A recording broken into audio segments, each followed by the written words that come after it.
Hello friends, good morning, જય શ્રી કૃષ્ણ, જય દ્વારકાધીશ. કેમ છો બધા? મજામાં ને? તો સ્વાગત છે તમારું આજના નવા વિડીયોમાં. અને અત્યારે જો સવારના 10 જેવો ટાઈમ વાગી ગયો છે અને આપણે કરી દીધા છે દિત્યાબેનને રેડી, કેમ કે એને જવાનું છે આંગણવાડીએ. Good morning Ditya. Good morning, જય શ્રી કૃષ્ણ, જય દ્વારકાધીશ. કેમ છો બધા? મજામાં? તો સ્વાગત છે તમારા આજના નવા વિડીયોમાં. સ્વાગત છે. હું જાઉં છું ભણવા. ઘણા બધા દિવસોની રજા પડ્યા પછી આજે દિત્યાબેનને આંગણવાડીએ જવાનું છે. આજે પહેલો દિવસ છે દિત્યાબેનનો અને આજે છે ને વાતાવરણ એકદમ છે ને ધુમ્મસ ધૂપ જેવું થઈ ગયું છે. આમ વાદળા હોય ને એવું થઈ ગયું છે. ક્યારેક જ તડકો આવે છે, બાકી આખું વાદળછાયું વાતાવરણ થઈ ગયું છે. અને આગાહી પણ છે માવઠાની. આ વર્ષે તો આખું વરસ છે ને વરસાદની માવઠાની આગાહી જ રીધા કરીને વરસાદે આવ્યા જ કર્યું. ખબર નહીં આ વખતે શું થાય પાછું. અને અહીંયા છે ને મારા ઘરની બાજુમાં જ એક વાડો છે ને સરગવાની સિંગો જોઈ લો તમે. સરગવામાં કેટલી લૂમે ઝૂમે સિંગો ભરી છે. પાંદડા કરતાં તો સિંગો વધારે છે અને હજી તો ફૂલ પણ એટલા છે. જો બહુ બધી સિંગો આવી છે એમાં. અને ઘણા લોકોને એની પહેલાં આપણે સિંગોનું બતાવ્યું હતું ને ત્યારે બધા કહેતા હતા કે અમારે અહીંયા 100 રૂપિયાની એક મળે, કોઈ કે 50 રૂપિયાની મળે, કોઈ કે 20 રૂપિયાની મળે, ને ઘણાને ફ્રીમાં પણ મળી જતી હતી. તો અમારે તો અહીંયા ફ્રીમાં સિંગો મળી જાય. આપણે ગામડામાં તો હોય જ બધાને આજુબાજુમાં સરગવા, એટલે અમારે પણ છે ઘરનો સરગવો, એટલે મસ્ત મસ્ત હેલ્ધી સરગવાની સિંગો મળી જાય આરામથી આપણે. ચાલો તો દિત્યા, તારે મોડું થશે. ચાલો તો ફટાફટ પહેલાં દિત્યાને આંગણવાડીએ મૂકી આવું ને પછી બધું કામ કરું, કેમ કે હજી ઘરનું બધું કામ બાકી જ છે. દિત્યાને ઉધરસને એવું આવતું હતું તો મટી ગયું કે ભાઈ? હા, હવે સારું છે. 2 દિવસ બહુ ઉધરસ આવી. સવારે 5 આવી. 5 ઉધરસ આવી હતી. હવે 6ઠ્ઠી ઉધરસ નથી આવી એટલે મટી ગયું ઉધરસ. કા પણ ખાવા પીવામાં ધ્યાન રાખશે ને એટલે નહીં વાંધો હોય, બરાબર ને? હા, ખાવાનું નહીં, ચોકલેટ, બિસ્કીટ કે શ્રીખંડ કે આઈસ્ક્રીમ કે એવું કંઈ નહીં ખાવાનું, એટલે નહીં આવે. ચાલો તો મસ્ત રોંઢાનો ટાઈમ થઈ ગયો છે અને આપણે છે ને મસ્ત ઊંઘ કરી લીધી. મેં પણ ઊંઘ કરી લીધી અને સાથે દિત્યાએ પણ ઊંઘ કરી લીધી. કા દિત્યાને તો થોડીક ઊંઘ નહોતી આવતી પણ તો એને સરસ નીંદર કરી લીધી આજે બપોરે. બાકી છે ને હમણાં તો એ સૂતી જ નથી બપોરે, એટલે આજે બપોરે ઊંઘ કરી લીધી છે એટલે હવે રાતે નીંદર નહીં આવે પાછી તને. કા એવું થશે કે આવી જશે નીંદર? નહીં આવે. 12 વાગ્યા સુધી નહીં આવે. 12 વાગ્યા પછી આવશે. અને અત્યારે જો દિત્યાબેનનો નાસ્તો ચાલુ છે, કેમ કે એને જવાનું છે ટ્યુશનમાં. અને અત્યારે મમ્મી પપ્પાની કોઈ દેખાતા નથી એટલે કદાચ વાડીએ વહી ગયા લાગે છે. અમે તો બે સૂતી હતી મમ્મી દીકરી. અને અહીંયા જો પપ્પા છે ને બહાર બજારમાં ગયા હતા ને તો ત્યાંથી જો કેટલા બધા વટાણા લઈ આવ્યા છે. હવે ધીમે ધીમે વટાણા ઓછા થઈ જશે, કેમ કે શિયાળાની સિઝનમાં વધારે હોય વટાણા. તો એટલા ફોલાયેલા છે ને એટલા હજી ફોલવાના બાકી છે, એટલે પછી આપણે છે ને એને સ્ટોર કરી દઈશું. પછી જ્યારે જરૂર હોય ને ત્યારે વટાણા બજારમાં મળતા નથી. સુકેલા વટાણા હોય છે પણ એમાં મજા ન આવે. હે, વારથી ડેલો બંધ છે ને એટલે દાદા દાદી વયા ગયા હશે વાડીએ બંધ કરીને. આપણે સૂતા હતા ને એટલે. તો એમ આપણે કોઈ દેખાય ને તો એને કહેશું કે આપણો દરવાજો ખોલે. હમણાં 5 વાગશે ને એટલે નીકળશે છોકરા ભણીને, ત્યારે આપણે ત્યારે દરવાજો ખુલશે. અને માંથી જો ડેલો ખોઈકડો ને એટલે જો દિત્યા માંથી ગોપી ડોકા કાઢે છે. ડેલાનો અવાજ આવ્યો ને એટલે કેવી ડોકા કાઢે. એ બહુ હોશિયાર છે ગોપી, દિત્યાની ફ્રેન્ડ છે ને એટલે દિત્યા જેવી જ હોશિયાર છે. કા દિત્યા? જેવો ડેલો અવાજ આવ્યો ને એટલે એની મોઢું કાઢ્યું દિત્યા ત્યાંથી. એને એમ કે કોણ આવ્યું હશે, એને બધી પંચાયત બહુ કરવી હોય ગોપીને.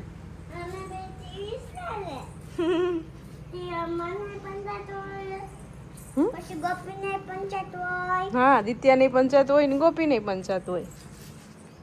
દિત્યાને આગળ ટાઈમ થઈ ગયો છે. બસ જો 5 જ મિનિટની વાત છે અને મારે થોડું ઘણું કામ છે, એ ફટાફટ હું કામ કરી લઉં. ચાલો તો જો અત્યારે છે ને રોંઢાનું બધું કામ કરી લીધું છે અને રસોઈનો પણ ટાઈમ થઈ ગયો છે. દિત્યા ગઈ ટ્યુશનમાં તો એ પણ આવી ગઈ છે અને અત્યારે જો એને નાસ્તો કરવો છે એટલે એના માટે મેં અહીંયા થોડાક સાદા એમના મમરા વઘારી નાખ્યા છે હળદર અને નિમક નાખીને. અને અહીંયા મૂકી દીધી છે ખીચડી. અને આપણે જો વટાણા બાકી હતા ને ફોલવાના તો આખા વટાણા ફોલી લીધા છે. એમાંથી એટલાક જ વટાણા નીકળ્યા, નકરા ફોતરા જ નીકળી ગયા છે. એમાં દિત્યાબેન આવી ગયા. શું છે બોલો? હું ખા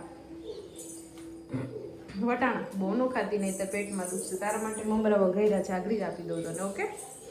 અત્યારે હા, અને અત્યારે આપણે બનાવવાનું છે ગલકાનું શાક, એટલે એને કટિંગ કરવાના છે. પછી ગેસ ખાલી થાય એટલે શાક વઘાર નાખીએ. અને મમ્મી ગયા હતા વાડીએ, તો વાડીએથી જો હમણાં આવી ગયા છે. શું કામ કરતા હતા વાડીએ? મોટલી ખોટ ગાયો માટે ખડ વાઢવા ગયા હતા. થોડું ઘણું શાકભાજી હતું તો એ શાકભાજી વીણ્યું, ડુંગળીનો જારો લઈ દો. રતાળું દવા નહીં થાય. આજુબાજુમાં ક્યાંય નથી બીજે? તો રતારું ખાધા વગર ના રહી જાવ. કરવા તો ખરા રતાળું તો હવે કરીએ તો એ મોડા થાય ને. પણ એ મોડા આપણે ખાવ. આ વેચાતા આવે ને એ લઈને ખામ બીજું એ લઈને ખાઈ લીધા બે વાર તો. હમ ઢગલો આવ્યો બધા હાલે હાથ વાગવાયવાનો કંઈ દઈ ચાલો તો મમ્મી છે ને આપણને કંઈક વસ્તુ બતાવે છે, કંઈક નવીન વસ્તુ થઈ છે આપણી ઘરે, તો કે હાલ તને બતાવું, તો તમને પણ હું બતાવી દઉં કે શું વસ્તુ બતાવે છે ઈ. શું કહેતા હતા તમે? આ 5 પાંડરની વેલ વાય ને એમાં મેં ફૂલ હા દેખા. હા તો આપણે છે ને આની પહેલા વિડીયોમાં બતાવી હતી 5 પાંડવની જે વેલ હતી ને ઈ, તો એમાં જો મસ્ત મજાના પર્પલ કલરના ફૂલ આવ્યા છે, એ પણ મોટા મોટા ફૂલ છે. મસ્ત છે ફૂલ, પણ આમ બરાબર દેખાતા નથી. અહીંથી દેખાય આ દેખાય. કાલે સવારે આપણે તોડશું, અત્યારે તો નહીં તોડા. હવે તો ભીડાઈ જાય અટાણે આવડી. તો દિવસના જ રહે છે. અરે દિયા થશે ને તે બંધ થઈ જાય. હા એ તો થઈ જાય, પાછો સવારે ખુલશે ને પાછા, તો સવારે આપણે તોડશું ને ત્યારે તમને બતાવશું. બાકી કલર એકદમ મસ્ત છે એનો, જો પર્પલ કલરના મસ્તીના લાગે છે. હજી જો આજુબાજુમાં છે ને બીજા છે ને ઘણા બધા, જો ઈ કડીઓ છે ને હવાર થાય ને કદાચ ખુલી જાય, એટલે સવારે આપણે તોડી લેશું. દિત્યા કયું ની રાડા રાડ કરે છે? શું છે દિત્યા ન્યા? ત્યાં એ ફૂલ છે. હા ત્યાં એ મસ્ત ફૂલ છે.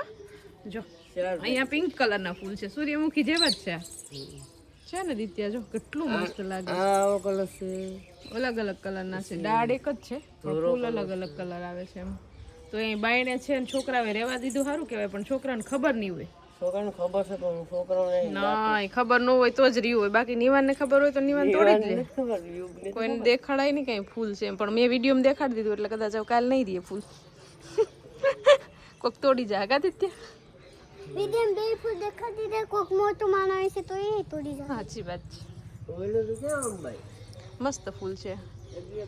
સવારે આપણે તોડી લઈશું. ચલો તો આજે થઈ ગયો છે બીજો દિવસ. તો પહેલા તો બધાને જય શ્રી કૃષ્ણ. ને અત્યારે જો બપોરના 11:30 જેવો ટાઈમ વાગી ગયો છે, અને અત્યારે ઘરનું બધું કામ તો થઈ ગયું છે, અને મમ્મી પપ્પાએ વાડીએ વહી ગયા છે, કેમ કે હમણાં અહીંયા થોડું ઘણું કામ છે વાડીએ, તો મમ્મી કીધું હું પણ જાઉં. અહીંયા ઘરે તો પછી કંઈ કામ હોય નહીં, તો ખાલી કે નવરું બેસવું, એટલે મમ્મી ને પપ્પા બે જમીને વહી ગયા છે.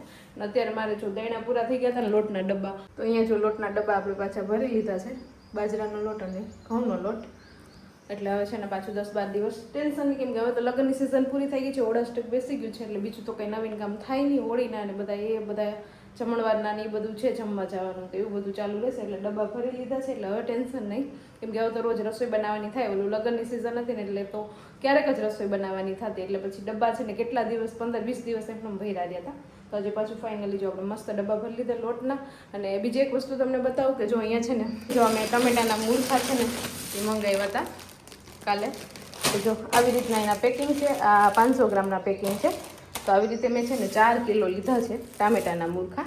મને પણ આવડે છે બનાવતા, પણ મારી પાસે એટલો ટાઈમ નથી, અને આ છે ને તૈયાર મળતા હતા અને ભાવ રિઝનેબલ હતો, એટલે પછી આપણે બજારમાંથી તૈયાર મૂળખા લઈ આવ્યા છે. એટલે હવે આખું વરસ આપણે છે ને સ્ટોર કરીને રાખી દઈશું, ડબ્બા ભરી લેશું, એટલે પછી ટેન્શન નહીં. જ્યારે આપણે રહેવાનું હોય કે વ્રતમાં ફરાળમાં ને બધામાં ચાલે.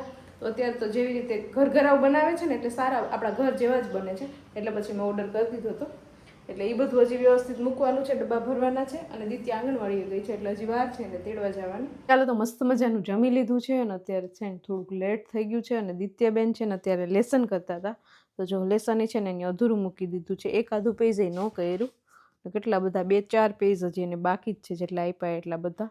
અને લેસન કરતાં કરતાં આળસ થઈ ગઈ, અને ઊંઘ આવતી હતી, બગાસા ખાતી હતી, કેમ કે બપોરે આજે છે ને સૂતી જ નહોતી, દોડાદોડી કરતી હતી અહીંથી ત્યાંથી અહીંયા. એટલે એને અત્યારે ઊંઘ આવતી હતી ને, તો પછી લેસન પડતું મૂક્યું કે મમ્મી હું સવારમાં વહેલી ઉઠીશ ને ત્યારે કરી લઈશ, કેમ કે ટ્યુશનમાં તો બપોર પછી જવાનું હોય, એટલે પછી ઊંઘ આવતી હતી, એટલે મેં પણ બહુ ફોર્સ કર્યો નહીં, જવા દીધી. એટલે દાદા દાદી સાથે અત્યારે સૂઈ ગઈ છે, અને મારે છે ને અત્યારે કામ છે, તો એ હું પતાવી લઉં ફટાફટ. અને આવતીકાલે પાછું જવાનું છે મારી દેરાણીના ને એના ઘરે હાયડો આપવા માટે. હોળી આવી ગઈ છે, તો અમારે આ વર્ષે બીજો હાયડો છે, એટલે અત્યારે આપીએ તો ચાલે, બાકી તો મહિનામાં આપવાનું હોય એવું બધું હોય અહીંયા. પણ હવે તો કાલે ત્યાં જમવાનું છે, વાડનું ને એવું બધું જમણવારને કરતા હોય તો એ બધું ત્યાં છે, એટલે સાથે સાથે જાશું ને તો એ પણ એક ધકે 2 કામ કરતા આવશું, કેમ કે હમણાં એટલું બિઝી શેડ્યુલ ચાલે છે ને કે એની વાત જ પૂછોમાં. અહીંથી વાનવાથી જવા આવવાનું જ બધું પૂરું નથી થતું, બધી જવા આવવાનું હમણાં વધી ગયું છે, એટલે એવું બધું છે, શેડ્યુલ ટાઈટ છે થોડું. અને સવારમાં વહેલું ઉઠવાનું છે, બધું કામ કરીને પછી આરામથી બપોર પછી જવાનું છે, એટલે એ બધી પ્રિપરેશન કરવાની છે. હવે આ વિડીયોને અહીંયા એન્ડ કરી દઈએ. તો તમને આજનો મારો આ વિડીયો કેવો લાગ્યો કોમેન્ટ કરજો, લાઈક કરજો, શેર કરજો, અને જો ચેનલમાં ન હોય તો સબસ્ક્રાઈબ કરજો. આવતીકાલે મળીશું નવા વિડીયો સાથે, ત્યાં સુધી બાય, ગુડ નાઇટ.